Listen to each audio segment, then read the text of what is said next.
All right. Ready to rock and roll? Yes, sir. You on live? No? Yes? No?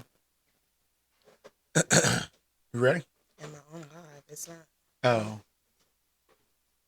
Oh. You go live on your phone. I mean, you'll pick up the live on your phone. get up here. Oh, okay. All right, here we go. We have got to get new music. Yeah, we do. We still got a small budget. All That is right. no budget. All right, yo, what's good, Couch Cousins? Welcome back to a new episode. Thank you for tuning in to episode number 9. Number 9. Body count, dating after divorce, and or loss of a spouse. Ooh. Hey, couch cousins. Welcome back to Couples Couch, where black love kicks back, gets real, and definitely laughs out loud. Definitely. Make sure you like and subscribe to our YouTube channel and our IG page at Couples Couch 24, as well as our TikTok page at the Couples Couch. And I'm Nicole. And I am Derek. And don't forget to follow our business pages. First, my baby's business page, her jewelry business, Soul Signature Designs on IG, and then Soul Signature on Facebook. And then also follow our BlkLine apparel line that we started last year. WeAreBlkline on IG, and then BlkLine on Facebook. That's BlkLine on Facebook. And I'll put all those links on the caption on when you go to the episode on our YouTube page. Hey, Aisha. Welcome back to the couch. All right, babe. Let's jump right into it. Okay. What is your favorite comfort food? My favorite comfort food. Ooh. So many. I know. I'm going to have to go with I've been rolling with here like in the last 6 years, 7 years is, and you probably know the answer to this, what's my go-to after a evening of adult beverages and I'm not feeling the best the next day? What do I go to usually? Jersey Mike's. Yeah, buddy, Jersey Mike's. So that's your favorite comfort food? As now it is, yeah. Okay. Yeah, I'll roll with some Jersey Mike's. Absolutely. Okay. Give me a number 9 large. I mean a giant number 9 with 2 bags of barbecue chips and 2 black cherry sodas. Okay. Hey, Danielle. Thanks for tuning in. D Moore, what up? My favorite comfort food. Yes. I love pasta, so Pasta. pretty much any type of pasta, shrimp Okay. pasta with chicken, some Okay. spinach, some onions, Okay. There you go. like a garlic butter sauce. Okay. See, in me, I'm thinking comfort food is like something that you like when you're vegging out on the couch for the weekend. You know what I'm saying? Something like that. Well, yeah, I But think yeah, I can veg out on the couch with some so with some pasta. pasta. Yeah, Okay. Yeah. definitely. All All right. right. All right. So let's see here. Mic check, mic check. That was a great question, Mike. Check. All right. Yo, what's the next one? All right, so we call this segment mic check. Before we jump into the main segment, we're going to start up with a warm-up question. And I did post this question on my Facebook page, and it is a hot topic. Yes, it is. So let's talk about body count. Body count. Is it okay to ask someone during the dating process how many people that they've slept with? Why or why not? All right, so first, before we get into this, Danielle and Aisha, if you haven't made it to the to my page, make sure you go ahead and in the captions type in what your answer is. So, babe, what do you think? Is it okay to ask somebody that during the dating phase? I would say I think it's a time frame. If it's like date number 1, you really are taking a chance. Of never getting a call back? Correct. You're really, yeah, you taking it. If it's date number 1, yeah, you taking a chance if you ask the person that you're on a date with their body count. Now, if you all have been talking and dating for, 3 months, then yeah, at some point that conversation has to be had because by that time, if y'all feeling yourself and y'all have discussed sex and all of that, yeah, you'd want to know. Now, yeah, you'd want to know. You would want to know. Yeah, you'd want to know. So you didn't ask me that while we were dating? No, I didn't. But I guess I kind of took it as, because we were both married for a significant amount of time. I just didn't really think about like, shoot, both been married, and we was faithful, so it was, we ain't no. Okay. Yeah, so that's just kind of how I looked at it. So here's my thought. I feel like it's a valid question. Uh-huh. It's not a question that I've ever asked anybody. It is a question that I've been asked. But here's the thing. Men never believe when a woman gives her answer. Thank you, J. Cole. She says she only fuck about 4 or 5 niggas, so you got to multiply by 3. He has that stuck in everybody's head. In fact, on my page, most people were like, you got to multiply by 3 because of J. Cole's song. Yeah. Here's my thing. Even if she tells you the number, you're not going to believe her. And women don't want to know the answer normally, but women are the ones who always get the brunt end of the stick. Because if she tells you a number that you feel is too high, then you're going to think, ooh, she's, kind of loose. If she tells you a number that's too low, you're not going to believe her. So, like, what exactly are you going to do with that information? Like, why do you need to know that? I would rather you just present me with a clean bill of health and let me know that you have no STDs. So you saying if a person has been, let's say they've had 50 partners, but they have a clean bill of health. No, I don't want to know how many partners you've ever had. Oh, okay. I just want to know, do you have an STD right now while you and I are dating? That's it. Right. Have you ever had something that you can't get rid of that you could give to me? Right. So if you tell me that, then no, I don't want to have sex with you because then you could pass it on to me. Yeah. I'm not interested in your number of partners. Because it doesn't matter at this point. Everybody's had a past. I think that's what most people said in the comments. Everybody has a past. What are you going to do with that number? Yeah. I'm not going to believe you anyway. If you tell me it's a high number, I'm going to think you're loose. If you tell me it's a low number, I'm not going to believe you. Yeah. So I agree. I think it doesn't matter. Aisha said, right, just get tested beforehand because no one's going to tell the truth. Exactly. I don't think, what's funny is I think men generally tell the truth because they feel like the more experienced they are, the better.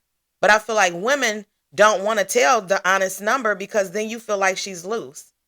Okay. So I feel like we always get the short end of the stick, always, when it comes to sex. So, okay. So let me ask you this, babe. So how come, and this is just my opinion, I think I agree with what you were saying.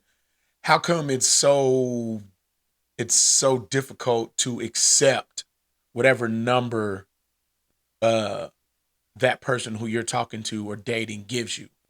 For women or men? Either one. I think both parties have difficulty accepting that number. See, I don't think women have a problem accepting a man's number. If a man says he has sex with 45 women, most women are going to be like, okay, now present me with a clean bill of health and come rock my world because you're experienced. You know some things. Okay. But for a man, if a man says, babe, how many women you been with? And she say 45 dudes. You automatically assume she's a slut, a porn star, all types of things. Even though she's got a clean bill of health. Even though she got a clean bill of health. You think she's loose? I could and then you're counting, okay, how many years how old is she? That's so many niggas per year. That's unfair. Because if she's 25. Right. Now you're counting and trying to put how many men she slept with in this, in this time frame. Yeah, that's, I see. Yeah, that makes sense. Danielle says the number doesn't tell you if the person has the qualities you want in a long-term partner. Body count doesn't tell if he's responsible, honest, open-minded, or a good communicator. Very good. I agree with that as well. Yeah. I agree with that as well. Now, I will say this. In the comments, one of my Facebook friends said if she has a high body count, that tells you a lot about her decision-making skills. Ooh. But, What's your thought on that? Ladies that are on the line now, what are your thoughts on that? If the woman has a high body count, that tells you a lot about her decision-making skills. But see, with that, I mean, and I'm just playing devil's advocate. Like, why can't that same question be asked to a man Thank you. who's had a lot of sexual partners, had a lot of women. So, and I'm not trying to say I'm going against a man or going against. I'm just saying if somebody's going to say you question their decision making skills, that's what a dude. Because my thing is, at all important is the dude that have you protected yourself every one of those times? Absolutely. Absolutely. And has the protection work? And have you during those sexual experiences, have you ever caught something and it was something that was curable? So And then I think my other thing too is like if you've had this many sexual partners and you're open and honest about that, how many kids have you had? How many abortions have you had? Because that leads to your decision making skills. Yeah. To me. Yeah. And Aisha said people change and grow. Absolutely, Aisha. People always are changing. We are ever changing. Yeah. Absolutely. Danielle said, what's wrong with women exploring their sexuality? What's wrong with adults having consensual sex? Absolutely nothing, Danielle. Absolutely nothing. No. But I do feel like we get the short end of the stick when it comes to this question. That body count, men will ask the women the body count, and then they all of a sudden don't want to talk to them anymore. Yeah. That I agree with you on that. I agree with you. And that's just from growing up in high school and being in college and then young adulthood. I definitely agree with that. Like dudes are gonna be like, "Dang man, she didn't," So I get you on that one. Get you on that one. Before we move on, one Facebook friend said something that I think was honest, and it kind of came out of my question. But he said any answer is going to be a problem. If she says low, I'm not going to believe her. And these are his words. He said, you got to multiply by 3. And if she says something high, I'm going to think she's a slut. I'm just being honest. And I honestly felt like that was one of the most honest answers that we got when I posted that question, because everybody else was just saying yes, no, I don't know, no, because many people still matter, that they will be there interested in you. The past is the past. Let it stay there. But I felt like he was open and honest about his response and just saying, look, I'm going to think she's this. So I feel like it's a valid question. I don't know that I would ever want anybody asking me that question, even though they did ask. And even when I was honest, I was told I'm lying. Yeah. But again, like you said, if a woman's been married 20 plus years, her body count is likely to be low. Yeah. So, Aisha said, after all, she chose you. So now what? Right. So she has some good decision-making skills if you consider yourself a high-quality man. And any mature, high-quality man is not going to really worry about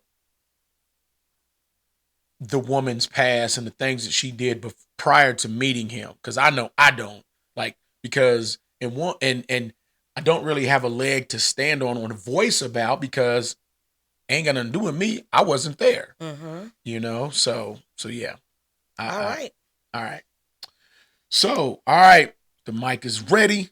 Let's get into real talk. Wait a minute. We got one more comment. Okay. Danielle says, I think men are more threatened by the thought of other men having than women are of other women. Say that again.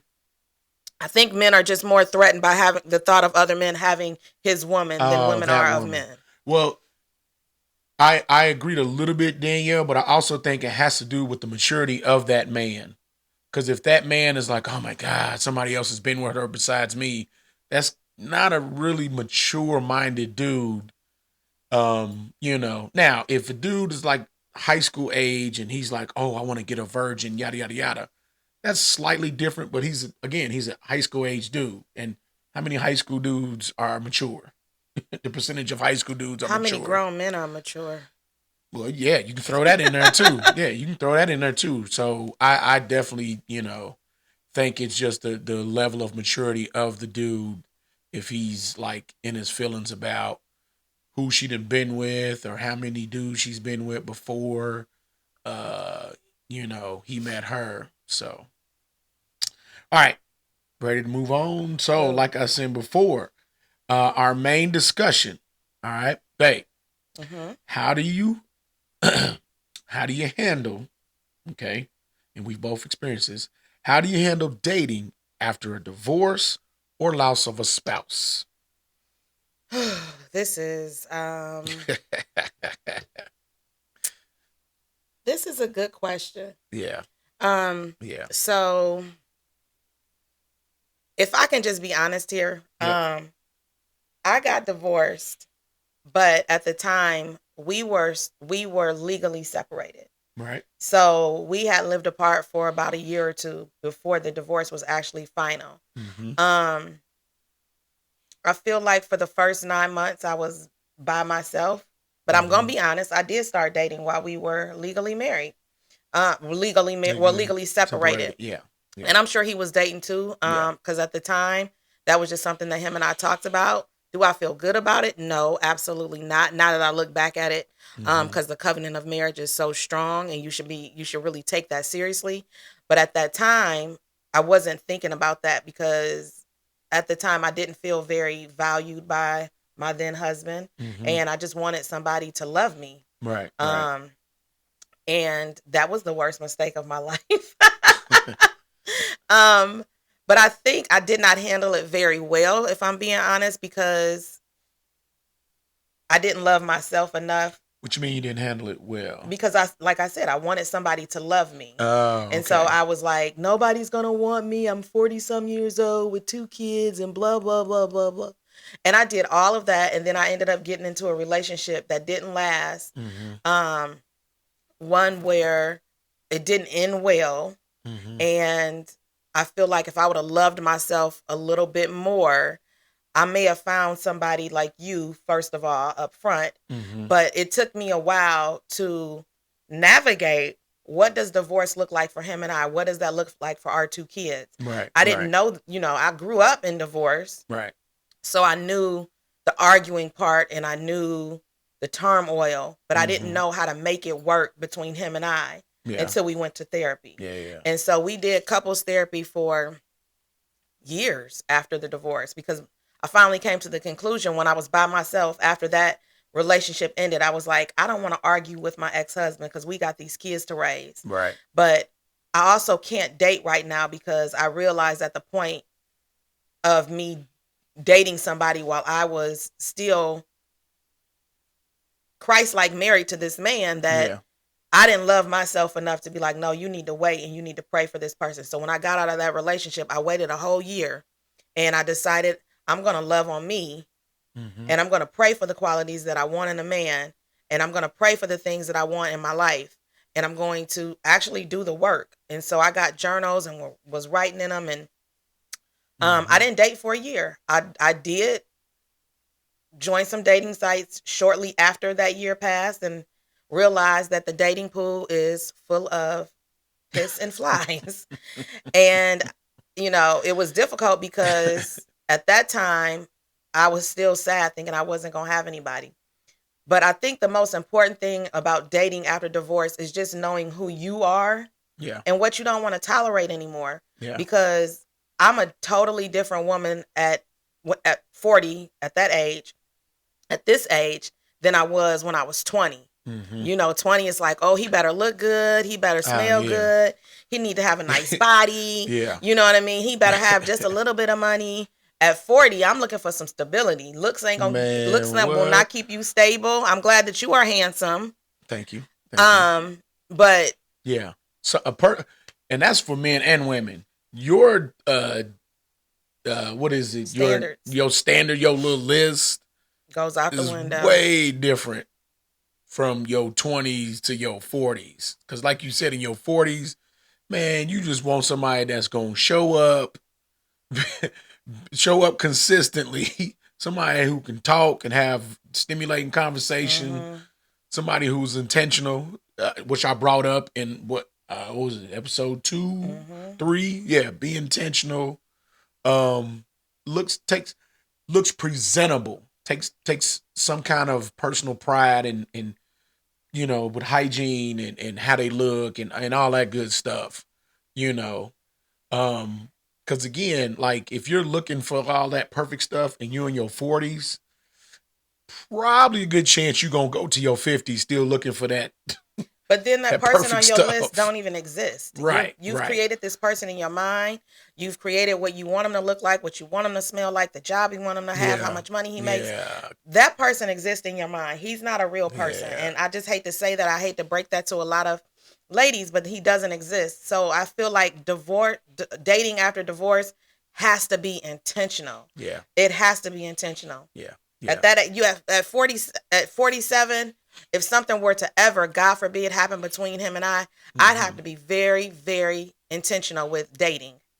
Absolutely. And I did not do that right after my divorce. I was just like, I think I dated a bunch of boogers because I wanted somebody to love me so bad. And at 40 some years old with 2 kids. Yeah. I also think that when you have kids, it's important that you don't bring all these different people around your kids. That's something I was very good at about not letting people come to my house. Yeah. Because I would, wanted to protect my then 9-year-old daughter Yeah. and my son, who was a teenager. I didn't want them to see their mother out here dating, different people. And I'm not saying I was out here in the streets because I wasn't having sex with these people, but I am saying that I did go on a lot of dates. I was on dating sites.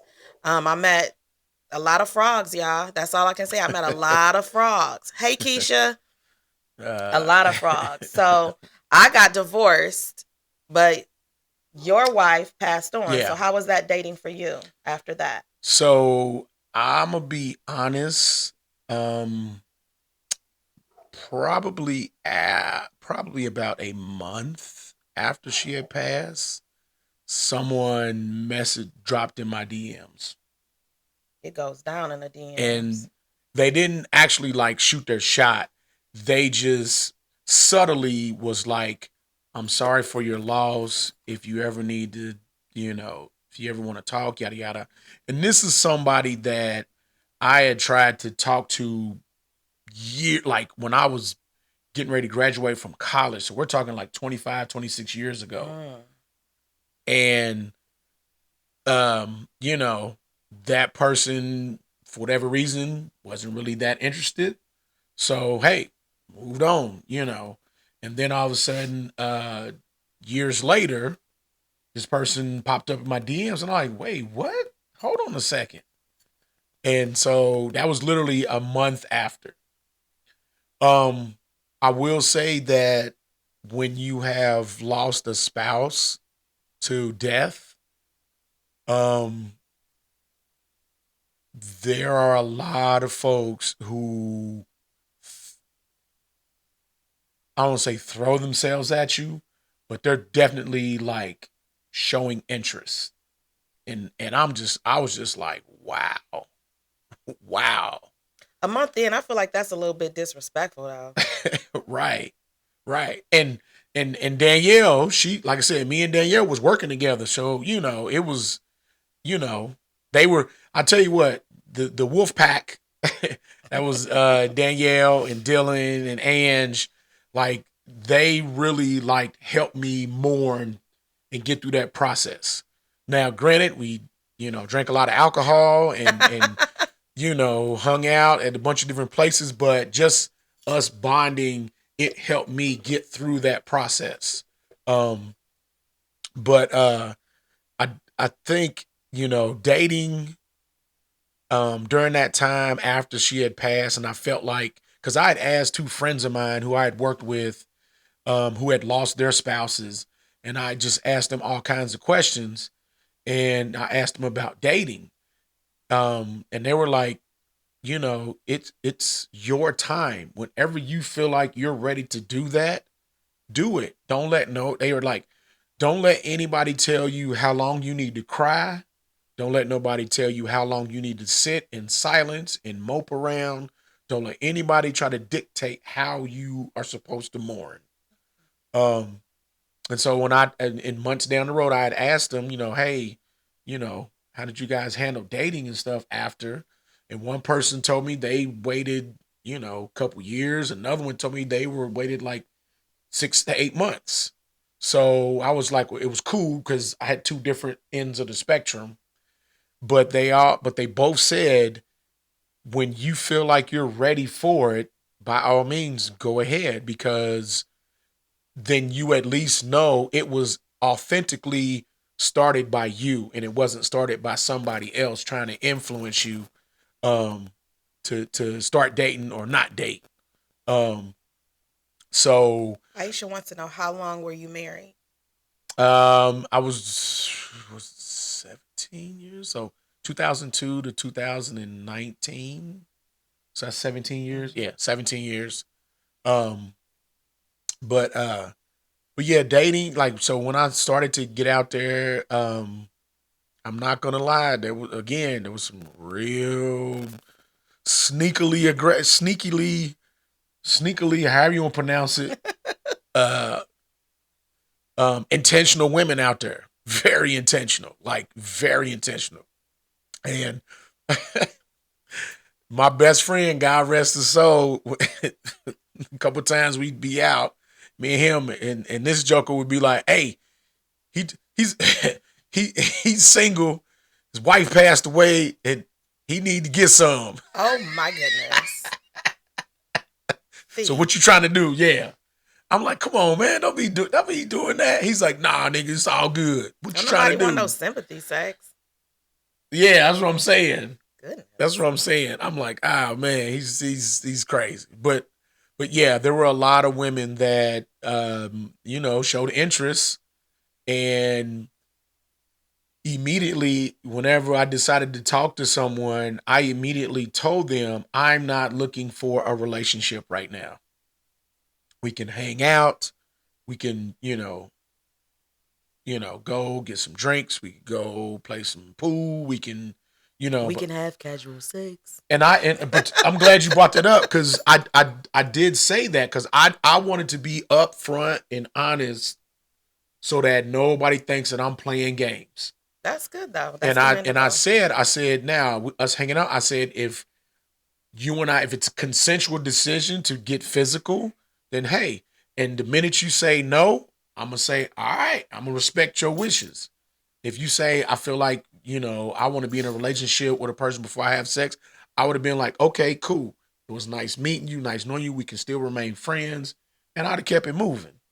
But yeah, that I definitely brought that up. Now, I wasn't saying we need to have sex, but I'm saying if it led to there some type of physical intimacy, like if and or after it happens, I'm still not looking to be in a relationship, you know? So that kind of shunned some away, and when I said I'm not looking for a relationship, that kind of shunned some away. And one person even asked me, well, why not? I'm like, what you mean? Why not? But I just lost my wife. Like, what do you mean? I said, all I'm trying to do is just hang out and just interact with people. So yeah, so dating after losing your spouse, you get some people that you'll be like, wow. Because I know me, if I was single and I found out that somebody had lost their spouse, I'm not trying to, To me, that would just be weird. Enters Nicole, because I did think it was weird dating him. So we started off just friends. Yeah. And, the more we talked, the more I learned. And then I found out that, God rest her soul, his wife had passed away how many months before we started dating? Almost 10. And so I was like, whoa, that's pretty quick. But And do you remember what I said to you? Yeah. You were like, are you sure you're over her, or you're mourned or over? And he said yes, but Yeah. then I pulled back even more Yeah. because I didn't want to be in a situation where I was being used to help him get over somebody that he still cared about. But see, but by the time I met you, I had already navigated through that. But I still felt uncomfortable. Yeah. So then I just told him, let's just be friends. Even though at that point, we had already had sex. I was just like, let's from moving forward, let's just kind of slow this down. Let's back the bus up. Because I was thinking it had been like a few years. I wasn't aware that it had been, 9-10 months. So I backed it up a little bit and Right. things started moving a little bit slower. I mean, we still went out, we still kicked it. Sex stopped for a minute, but I was just like, this is a little bit difficult because I remember the first time I came into your office Yeah. and he had pictures of her up. Yeah. Yeah. And That I was was, like, yeah. okay, Yeah. he still has some feelings for her. But, I will say this, babe. I, I really didn't. I just really never thought about removing those pictures. I never thought about that because they had been up there for so many years. That was the last thing I was thinking about. But I understand where you're coming from with And that. I remember my best friend saying, well, you can't be jealous of his wife because she's deceased. And it wasn't that I was jealous. It was just the fact that you're now dating me, but you have pictures of her up. Yeah. Are you still like mourning? Yeah. You know what I mean? And I was just That makes like, sense. again, I didn't want to be the person that you were using to get over her death. Yeah. And it does make it difficult when you're dating somebody who is, number one, just lost their wife less than a year ago, and you're navigating that. I've never dated anybody who had lost their wife. And then he also has a son who lost his mother. I know what it feels like to lose your mother. I was probably the same age as his son when I lost my mom. So I knew what that felt like. And I wanted to make sure that we didn't, walk into muddy waters with that situation. Yeah. So I navigated that relationship with his son Yeah. very carefully. But I will tell you, it's very difficult dating. It's different than dating somebody who is divorced, even though people say, oh, well, divorce is just like death because you lose that person. Essentially, I You would say, do. But the yeah, you person's do, still alive. but the person is Yeah. still alive. But death of a spouse, that is very different. And it is very difficult to navigate for the person that is dating as well as the person that has lost the spouse. It is very, very difficult. But Yeah. I am glad we stuck it out. Yes. Yes. And And I know some again. I just kept that in my head with those two people I used to work with. I kept it in my head, and I knew that I was ready to the couple of little situations I encountered throughout the time before I met you. I kind of was like, yeah, I'm not trying to be out here in these streets. I'm not trying to be outside. So when you and I met, I was like, oh my gosh, this is a breath of fresh air. Whew, thank you. And again, when she passed, it was rocky at that time. We had been rocky for some months. So it was just one of those things where when she did pass, it was like, oh wow. Now I gotta navigate mentally, emotionally how to, just process all this. Cause, during that time period, I had lost my father a year before, mother in law later on that year. So it was a lot of death. So, but again, a lot of praying, and the people around me, my friends and my family, man, they were a huge help. And at that time I was a head football coach at North College Hill. So the players really just gave me energy to just dive in, and the players and my coaches who coached for me, Chad and Wink and Chris and Dre, all them, like they all supported me. I like it was a lot of support. So it really made the grieving process just a little bit easier. So yeah. Danielle says, it was hard to see you go through everything, but I remember the first time you told me about Nicole. I knew your life was going to change. She says, Wolfpack forever. So, Yeah. all right, we're going to move on from that subject. Just know that if you experience divorce, to take it slowly. Remember to love yourself first, put yourself first, and think about the things that you really want. And pray to God often. Journal what you like. I used to have a vision board about what I wanted. And I remember shortly after that relationship, I told God, I said, maybe I wasn't specific enough. Let me get real, real detailed here, because on the outside And at the very beginning, the person was everything. But then I started thinking like, God, I'm going to have to be real specific with you because I see you sending these people my way, but they ain't what I really want. So let me get really, really specific. I got real specific with Derek to the point where I really thought God was sending me a deacon to help me get my life together. I thought he was a deacon, y'all. And hold on. We got to tell the backstory on that. We told that on the first episode, babe. Did we? Yes. Oh, yeah. So go back and watch the first episode to learn the background on that. But I did. I was like, God didn't send me a deacon. She thought I was a whole deacon out here in these streets. Yeah, just be intentional when you're dating after divorce, after loss of a spouse, or even just in general. Just be intentional. Yeah. We too old to be out here playing in these streets. I've said it before on these episodes. Like, age is definitely a factor. Like, you have to grow and evolve as you get older. You can't continue to try to think like you're a 23, 22-year-old and you're 38, 39, 40. Like 47. You can't do that. All right, let's move on to a segment we call Couch Questions. And these questions come from our couch cousins that inbox us or just text message us these questions. And I'm going to put the first question in the comment section. And I want you guys to tell me your responses as we talk about ours. And the first one is, what is something that every Black household must have?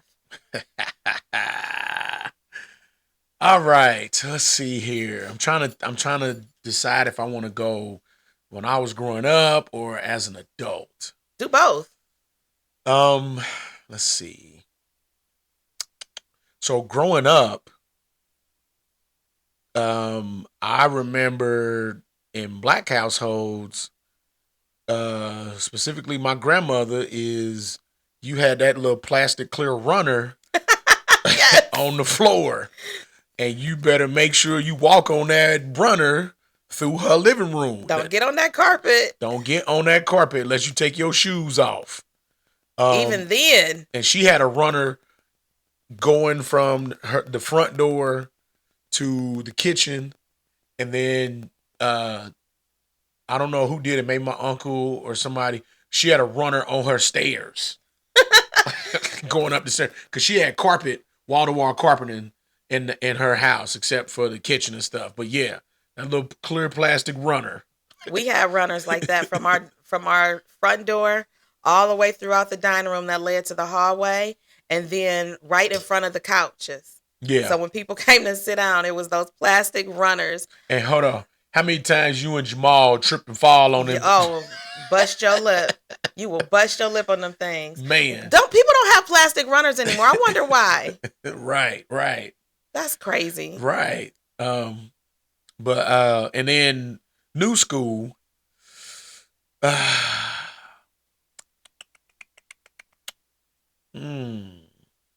would say every Black household should have the kind of like the what is it in elementary school called in the crayon box? What are the what colors?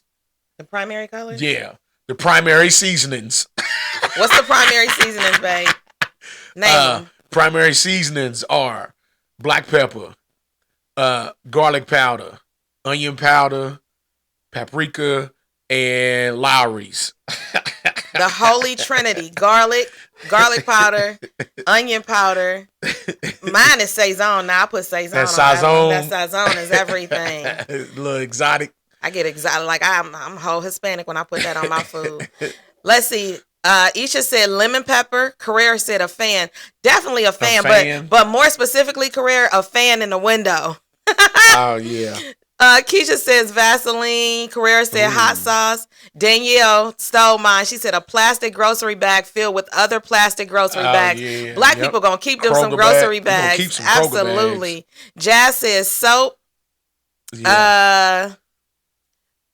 Isha said you got to have that plastic runner because you got to take your shoes off at the door. You have to. Yep, absolutely. All right, so my old school one, and y'all tell me if I'm lying. Every Black household had those big wooden spoons and forks that hung on the wall. Yeah. Every black household, when growing up in the 80s, had those big brown spoons and forks. It was like, that was like every black household. You knew when you walked in, that's a black household. Did your mom have them like this? One higher than the other? One higher than the other one. Yep, one was higher than the other one. The other thing was, you never knew what was in this. You just never knew. You would open a refrigerator and you would wonder, is it spaghetti? Is it macaroni and cheese? Or is it actual butter? The country crock butter thing. Yes. You didn't never know what was in there. You would open up thinking you about to get you some spaghetti or some mac and cheese, and it was real butter. You used to get mad. Right. Like dang. Right. I had my mouth set for some spaghetti and it's butter in here. Man, be mad. Heated. All right, so then the one for today. Oh, Isha said a china cabinet. Absolutely. Oh yeah. People don't have china cabinets anymore. My mama had a china cabinet, and you couldn't use the china, not even on Christmas. That was just for decoration. That was for decoration. Yeah. My mother used to wipe the china out, put it back in the cabinet. Yep. Let's see. Yep. My mama had a china cabinet. Old school. Danielle said a family Bible. Yes. Yep. Every black household had a family. Yep. It'd be and like open too. And you opened. Yes. It'd be open. Open. Yep. To a specific scripture. Yep. I'm gonna say new school. I think every black household has a junk drawer. Even old school. Yeah. Every black household had a junk drawer. Absolutely. And in that junk drawer, you would find. Hold on. We got a junk drawer right here. Right here. And it just has random stuff in it. Like literally I got pictures of kids in there, markers. Yeah. Batteries. And not even full, like we don't even have like 2 AA batteries. It's like 1 AA and 1 AAA. And I'm like, I know I seen another AA battery downstairs. Yep. Jasmine said old school, the big stereos in the living room. Absolutely. Oh, she remembered. And at the bottom, as you remember, Granny stereo. At the bottom, it had the place where you could put the records and stuff. My mama had she had a stereo in her living room. It was a big Pioneer stereo with the speakers and stuff. She had me hook up, and she would play records and tapes. Absolutely. And Jazz would be sitting there dancing. Absolutely. That's a good one. Oh man! All right, babe. You want to go ahead and ask your question? Okay. All right. So the next question is, if you could erase one slang term from existence, what would it be? Bruh. I'm a teacher. Y'all, most of y'all on here know that I'm a teacher. I teach 3rd grade ELA and social studies. That is the bane of my existence, to the point where now when students say bruh, especially if it's a little boy, I get upset because I am not a boy. Don't keep calling me bruh. Right. So I got in the habit of saying sis, and they hate that. They hate it. They cannot stand it. Do not call me bruh. And I hate that. Bruh. And they say it so loud, like bruh. Yeah. Carrera said finna. Oh, finna? No, Carrera, I can't ride with you on that one. I still use finna. That's a down south thing. Where you finna go? I'm finna go over to the... we gonna still use that. I don't like finna. But maybe that's the English teacher in me. Okay. You're not finna do nothing. My kids say that all the time. I'm finna. No, you're not finna. You're about to. We should have brought that up when we talked about black unit of measure. Where you finna go? I'm finna go to the store. Right. Can't stand that word. Thank you, Carrera. Or what's the one you and Carrera be using? Ripping and running around. Ripping and running. Ripping and running. What's yours, babe? What's one that you would erase from history? I already know what he about to say. So, because I'm a fellow teacher, 6'7". Man, if y'all don't get out of here with that, because I keep asking, what does that mean? And everybody's like, the kids are like, Mr. Wiggins, 6'7". I'm like, no, I don't know. Tell me what the definition is, because y'all just keep saying it, and it don't even make sense. And they just laugh. But none of them know what it means. They told me it means absolutely nothing. It came from a rapper doing this, or a basketball player or something doing this, or a rapper, and it just means like nothing. But funny story. Out of here.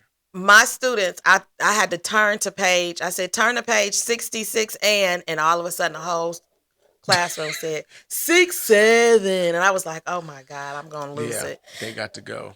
Danielle said SYBAU. I didn't know what. Okay. SYBAU. What does that mean?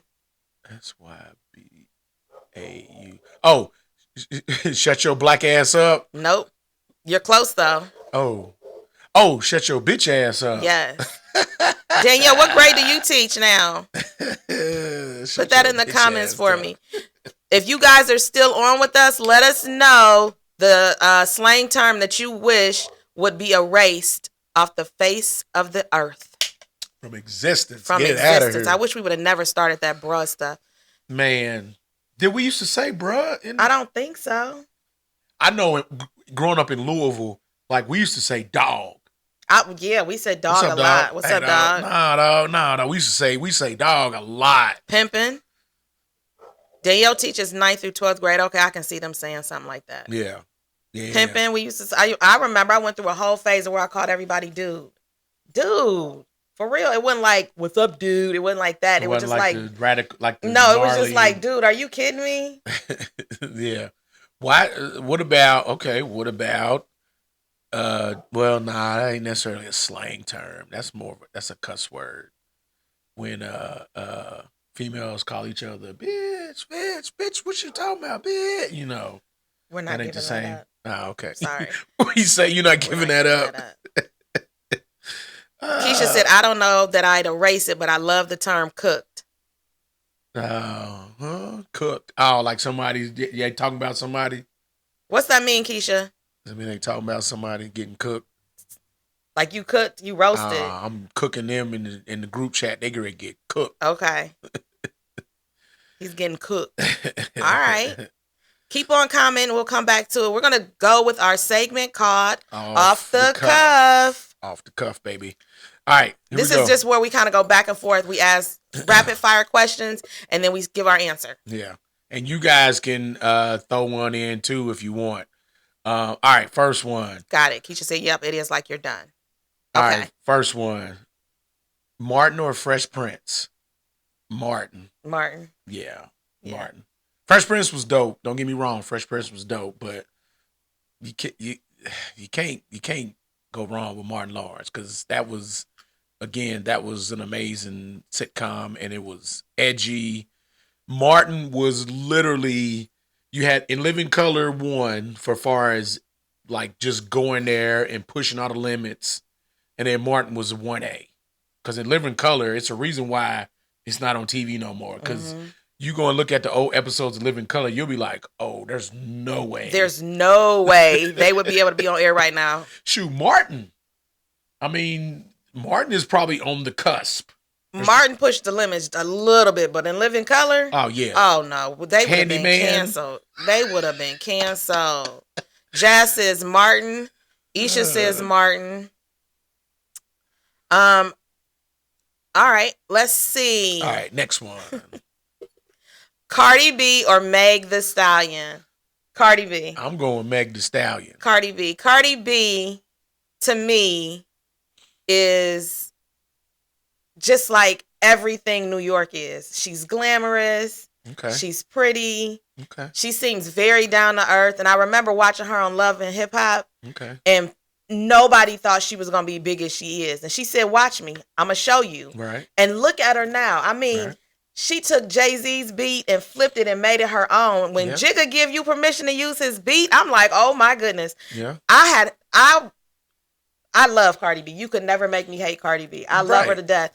Recently, she had that Baby by Stefan Diggs and everybody was dogging her and dragging her in the comments. Mm-hmm. And just as real as she is, she got on and did a live and she said, what do you want me to do? Push that baby back in my vagina? Yeah. I love Cardi B. And it's her music is dope to me. I think she has a very good personality.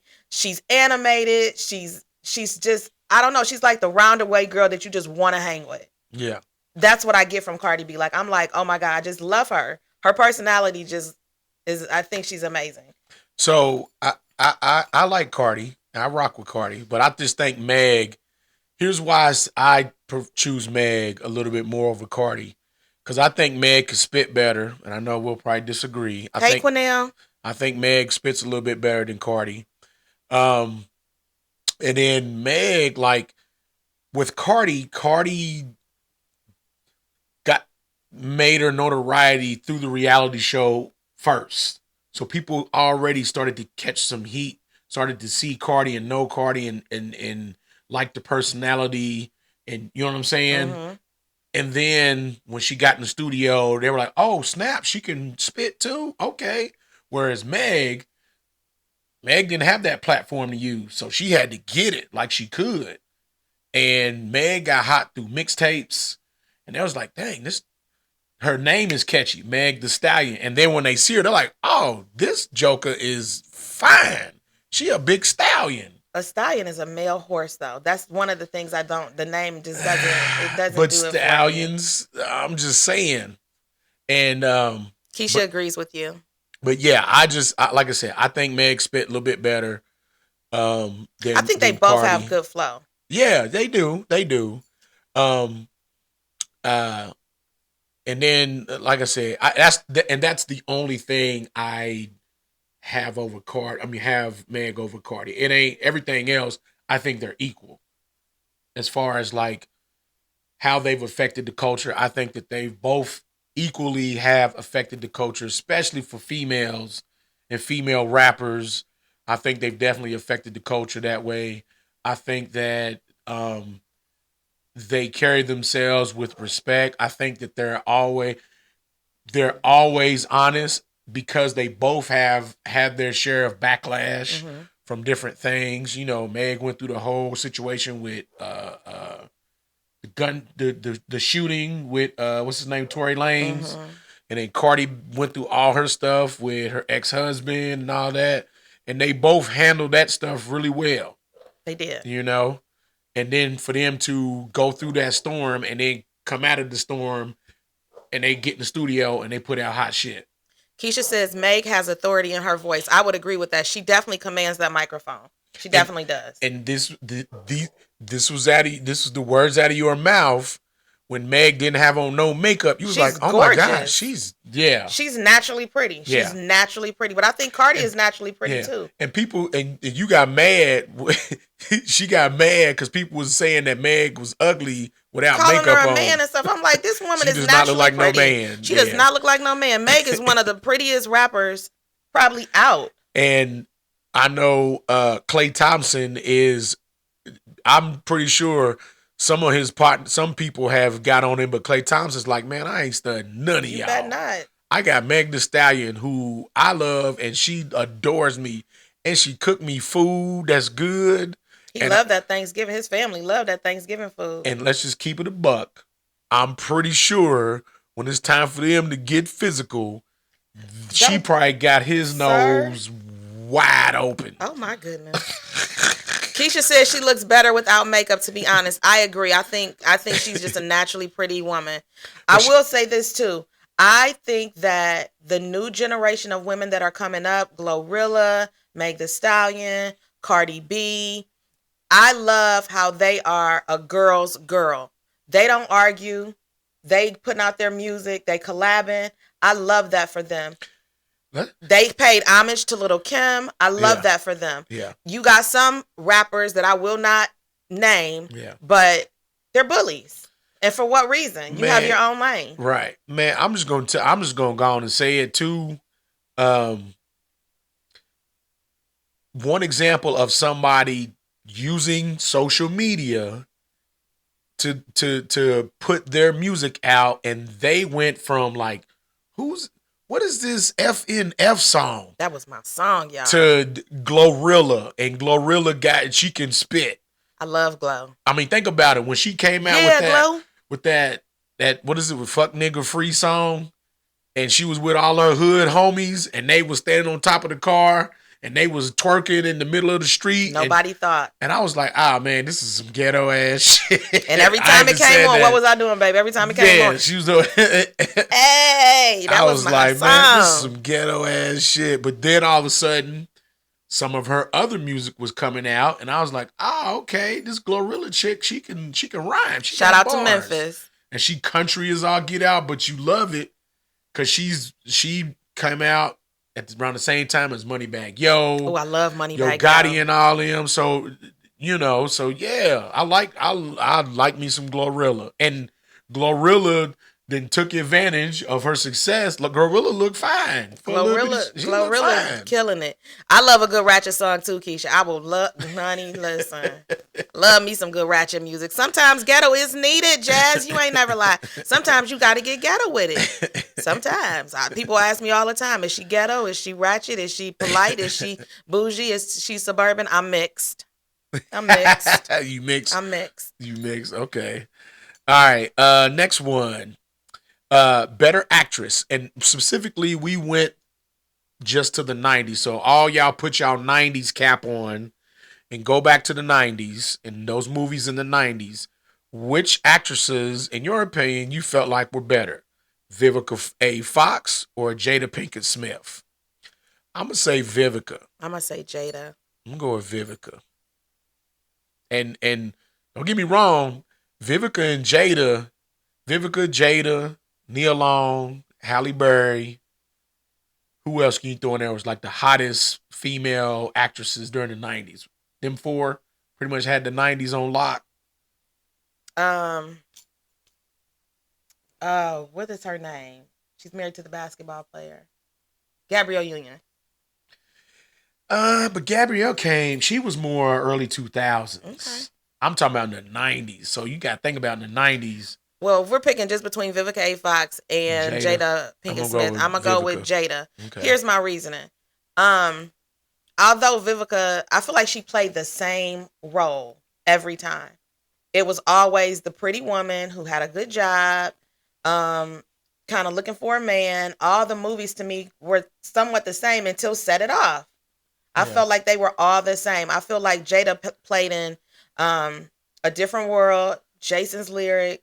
She had a variation of characters to me. Yeah. I just feel like depth wise, she just did a little bit more. Set It Off pretty much put Jada and Vivica in the stratosphere, a different stratosphere, because that we had never seen a movie like that, and shoot, Set It Off had brothers hype. Now if you're saying who was the best actress in Set It Off, then I'm gonna go with Vivica. Yeah, because that was completely out of any role that I had ever seen her in. Well, I'm talking about just between Jada and Vivica. Yeah. So if you're saying, who's the best actress between Jada and Vivica and Set It Off, I'm gonna go with Vivica in that case because I'd never seen her like that grimy. I was like, dang, she out here doing it. When she took that gun and they were like, we don't want to do it right now, she was like, word? Yeah. And then she took that gun, I said, Jada out here killing it. Yeah. But no, overall I'm gonna go with Jada Pinkett Smith. Okay. Yeah. So let's see. Most people on here said Jada. I'm in a bind, Nate. No, that's right, Keisha. I'm in a bind, Nate. That was me at Christmas. I was looking at Derek like, I'm in a bind, Derek. So yeah, most people did go with Jada Pinkett Smith overall. Okay. Even when she played in that movie Woo. I hate Woo was that terrible. Movie. Woo. That movie was garbage. Yeah, it was terrible. Hot garbage. Yeah, that was terrible. Oh man, that was terrible. All right, let's move on. Here we go. Last one. I'm gonna put this in the comments because I really want to see y'all's responses. I know which one you picking. So get ready to respond to this. This is the ultimate collabo. Who's the best? Here we go. Nas, If I Ruled the World versus Method Man and MJB, You're All I Need. Well, you got to tell who was with Nas in the collab. I mean, Nas, y'all know the song. Nas was with Lauryn Hill. If I Rule the World. L Boogie. Imagine that. Yeah. I free all my sons. Yeah, that was a banger. I love them, baby. Yeah, I can't sing, y'all. And then we had Method Man and Mary J. Blige. Like sweet morning dew. Yeah. I took one look at you, and it was plain to see that you were my destiny. So I think I'm going to go with... I know my voice is beautiful. I'm going to go with Meth and Mary J. for one reason only. For one reason only. They were first to do it. They were first to do it and do it at that level and it catch heat. Man, that song turned into a whole cult classic, polar, or whatever you want to call it, instantly. Because again, nobody in the hip hop world thought that a Method Man out of Wu-Tang, hardcore, bring the ruckus, protect your neck. Yeah, Method Man was gonna do a whole hip hop R&B type song with Mary J. And if you ever listen to interviews Meth has done, he didn't want to do it because he didn't want to be seen as a sex symbol. Or as a corn. They thought it was corny. Like, how you gonna do some LL shit? And you Method Man. Yeah, you part of Wu-Tang. How you gonna be all cool and suave and you meth? So I think because nobody had never done that, and when that bad boy dropped, man, what? I guarantee you it was some relationships starting when they heard that. It was some kids conceived because, man, that bad boy hit. And that remix. Yeah. So I'm going to go with Meth and Mary J, but it's by a hair. Because I think even though they were the first to do it and it had my Auntie Mary on it, I feel like when Nas and Lauryn Hill came out and they did that song, it was just a different vibe. It was like classic New York. You know, they riding around, and Lauryn Hill at the time, she was just so huge. And it was like people went crazy over that song. Now, what I will say is both of them, if they come on today, it's like I'm back in that era. Yeah. No matter what. The 90s, baby. The 90s to me had the best hip hop and R&B. Yep. So it's just by a hair, but everybody knows my love for Meth, and I'm going to just put this out here right now. I thought Meth was sexy back then with the eyeball in his eye, and people would be like, this man look crazy. I still thought he was fine. So I'm the first one to do it. Don't nobody hate. Aisha says Nas, soundtrack from My Big Sisters. Yes. So yes, Nas, classic song, If I Ruled the World, featuring Lauryn Hill. Yeah. Then you got another classic, Meth and Mary J, You're All I Need to Get By. Yep. We both chose Meth and Mary J, but for me it's by a tiny hair. Yeah. Because they're both classics to me. Yeah, absolutely. Both hip hop classics. I don't think there's any other rapper singer duo that can touch them two songs. Now, if I'm going through my mental Rolodex, who? I can't think of any songs that like are even. And there's been plenty of rappers and R&B singers that have collab, but as far as like this kind of effect, nah. We're talking this Meth and Mary J. That's over 30 years old. And still getting played like it was came out yesterday. And this Nas cut with Lauryn Hill will be 30 years old this year. So, yeah.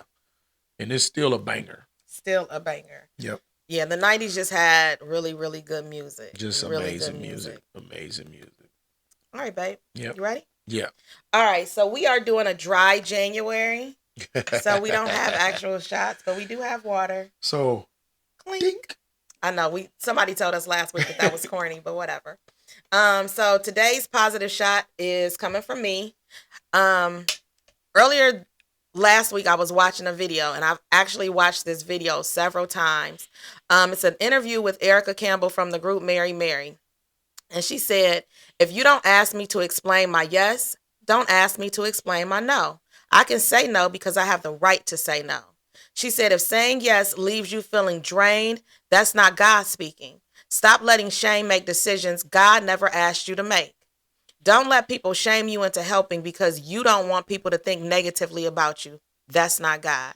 So when you tell people, no, I'm not going to be able to do it, that's the answer. They don't get to ask you why. Because when they ask you why, they're still trying to shame you into doing something. So if I tell you no, I'm not coming, that's going to be my answer for 2026. I refuse to tell you why I'm not coming. No is my answer. Because if I tell you, yeah, I'm going to be there, you won't question it. So, but if you ask me why, you're trying to shame me into coming. Right. That's my answer. No. Right. No with the period at the end of it is a full sentence. You won't make me put a comma where God put a no. That's me moving into 2026. And I appreciate Erica Campbell for saying that because it spoke to my heart, because I am that person that I'll feel bad by saying no to something or not wanting to go to something or just not being able to attend it. And they'll ask me, why can't you go? And then I'll be like, well, let me see if I can fit it in. And I want to change my schedule knowing I don't have the time to do it. But then when I call you and say I'm not going to be able to make it, then I'm the bad person. When at the very beginning, I knew I wasn't going to be able to make it, but I shamed you into letting me say, okay, I'm going to try. Because I don't want you to think negatively about me. I don't want you to think that I'm not a good friend. I don't want you to think that I'm not a good sister. I don't want you to think that I'm not a good teacher or whatever. Don't let people shame you into saying yes. Say no. If you don't feel like doing it. If you don't feel like doing it, you don't feel like watching the grandbabies, you don't feel like watching your friend's child, no. And when they ask you why, say no. That's my answer. Do not let people continue to shame you into saying yes. Man, what? So that is the positive shot for today. And if you didn't catch it the first time, rewind it. I will put the link to that video in our on our YouTube channel. Oh, yes. So you can see it. But that really resonated with me. Yeah. I think that was really, really good. Okay, y'all. That's a wrap for today's episode of Couples Couch. We really enjoyed it. We love y'all coming and supporting us. Thank you. Somebody today came and talked to me today at work. Her and her husband have watched a couple episodes, and she's like, "Man, you guys, it's really cool to see some regular folks."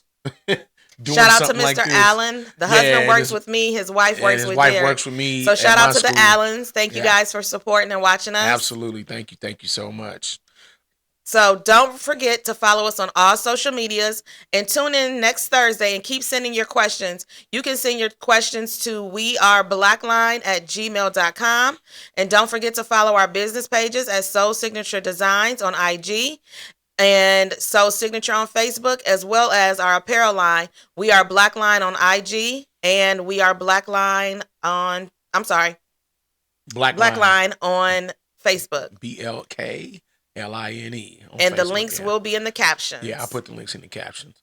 So much love, y'all. We'll see y'all next week for our next episode of Couples Couch. Our 10th episode. Yeah, it might be. We're trying to figure out what we want to do for number 10, because she brought up a really, really good thing, wrote a good subject matter, and I've talked to some friends of mine, so we haven't decided yet. But it's gonna be a special edition. Yeah, it's gonna be a good one.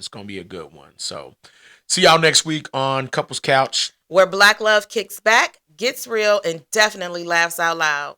So make sure you get your ass off the couch and love on your spouse. Peace. Peace.